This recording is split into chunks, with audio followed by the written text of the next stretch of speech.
Hi, and today I want to read from 2 Kings chapter 6, verse 17.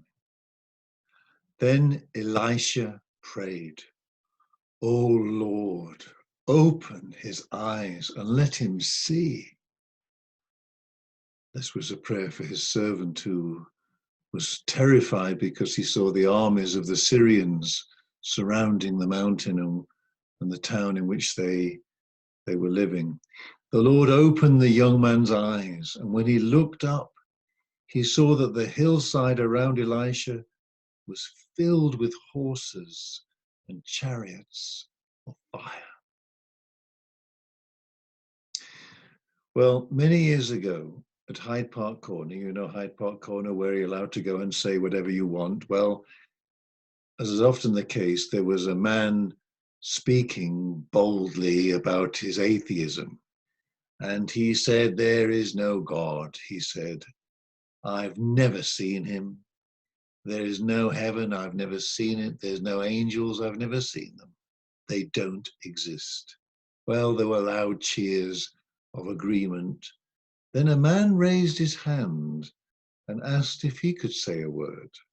Well, of course he was allowed, so he was escorted, helped by a friend to the front. And he held his hand and led him carefully forward. And he looked up and he said, "There are no clouds in the sky, and there are no trees in the park, and there is no sun in the sky. I have never seen them. You see, I'm blind."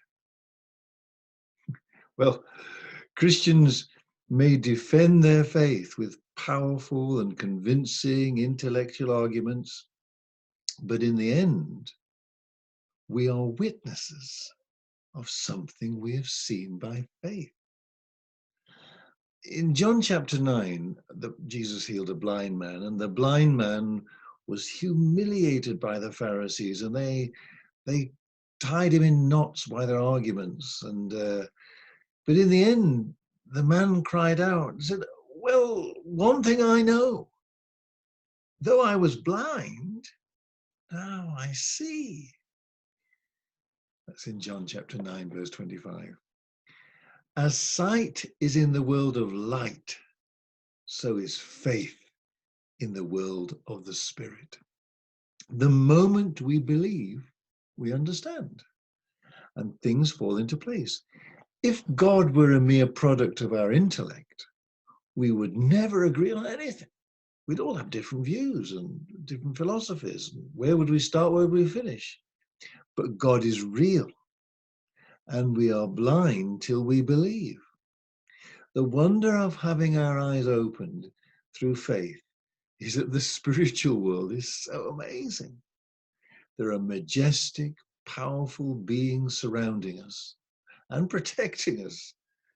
When Dietrich Bonhoeffer, the famous German Christian who was imprisoned in Germany and died for his faith there in Germany during the Second World War, he was in prison awaiting execution, and he wrote some astonishing lines that demonstrated an extraordinary serenity, even despite what he was facing. And this is what he said: "Wonderfully shielded by good power, by good powers, we await with inner comfort what the future holds. God is with us in the evening and in the morning, and quite certainly on every new day. May God open our eyes that we may see how wonderfully protected we are in the kingdom of God." God bless you.